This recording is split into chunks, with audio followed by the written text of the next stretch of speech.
Yo, I just wanted to make a video because I hadn't made anything in a long time and just kind of show like what I've been up to.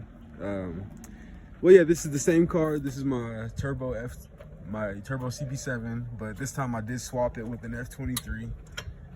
So there it is, F23 A1. It is swapped and turboed and everything. And well, right now I just need a new distributor. So because I can't really get it started. It does crank over, but I can't really get it started. I got the laptop in there, so kind of know it's the distributor.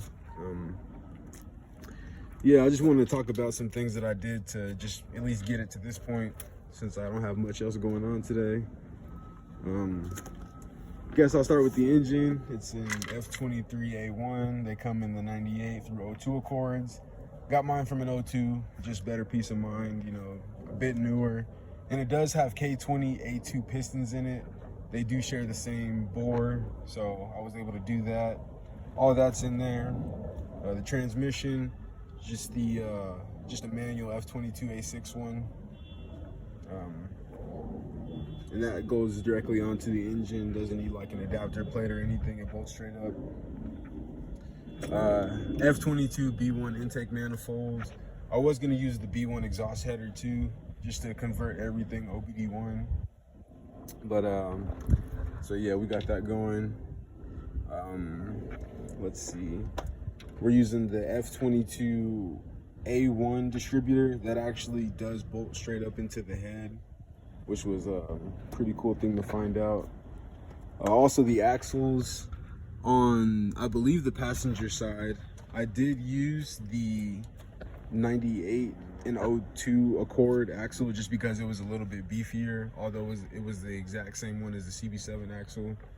And on this side, obviously, CB7 half shaft and CB7 axle, because it's manual. And I did get the engine from an automatic one, so I couldn't have used, well, I probably could have used the long axle, but I don't know anybody that does that, so I didn't do it either.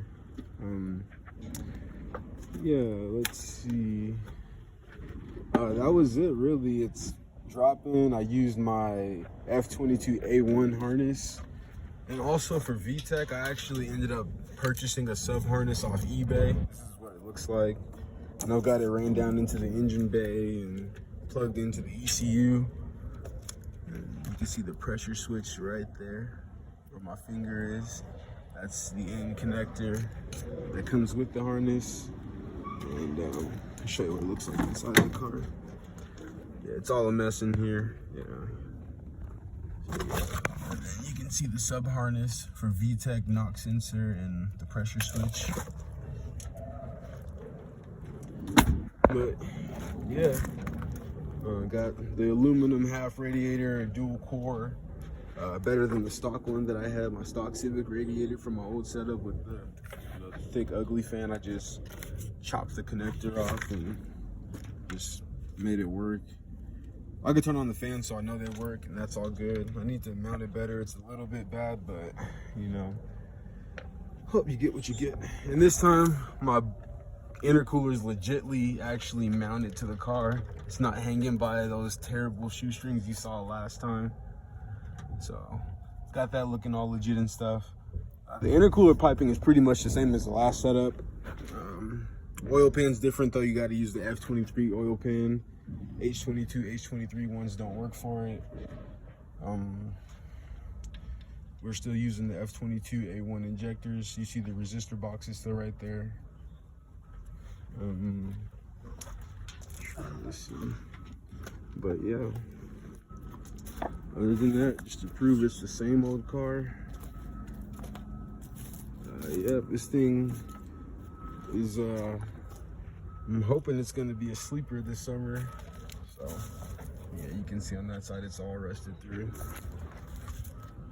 But yeah, and oh yeah, I got these wired up. I'm currently planning on getting like an aluminum plate just to cover this right here and drilling some holes to get these to line up nicely.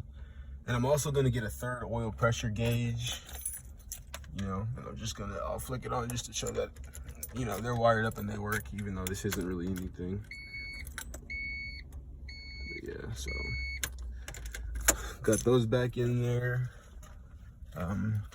Also, the tune, I use the Moats Ostrich 2.0. Works really well for me. So yeah, stock fuse box location.